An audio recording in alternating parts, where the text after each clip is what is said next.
Detain कर लिया गया है। डिटेन कौन किया है? दिल्ली पुलिस। अब हमको ये नहीं समझ में आता है कि जितने पुलिस पढ़ के जाते हैं, क्या वो क्या पढ़ के जाते हैं?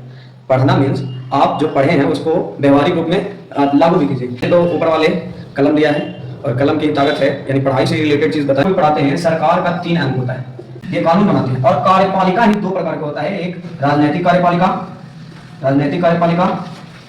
और एक प्रशासनिक कार्यपालिका। जब हम जान गए कि कार्यपालिका का अंग या बेटा 2 प्रकार का हुआ, एक प्रशासनिक कार्यपालिका जिसमें मंत्री रहते हैं, मंत्रियों का समूह है, ये मंत्रियों का समूह है, ये सिविल सेवकों या फिर पुलिस, ये सब आते हैं। जब हम जान गए कि कार्यपालिका का ही 2 प्रकार है, 2 बेटा है, एक राजनीतिक कार्यपालिका, एक प्रशासनिक कार्यपालिका, तो ये दोनों का तो एक ही हक है ना, एक ही समान हक है।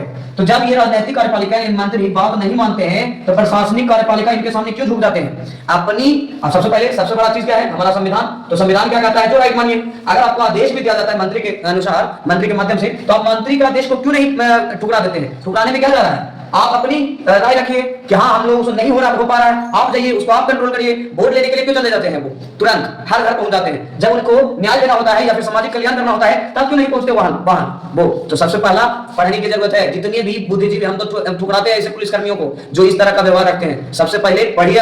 पढ़ने के बाद ये जो राजनीतिक कार्यपालिका है इसके और प्रशासनिक कार्यपालिका दोनों एक ही तुलना है। आपको आदेश भी दिया जाता है तो आप आदेश को ठुकरा दीजिए। आप कहिए कि खुद जाइए उसको कंट्रोल कीजिए। कंट्रोल क्यों नहीं कीजिएगा? आप ट्वीट तो कर सकते हैं, आप ऑनलाइन प्रोग्राम से उसको संदेश भी तो भेज सकते हैं कि हाँ भाई हम ये करेंगे। नहीं, डिटेन कर लिया गया। ये सबसे भारी गलती है।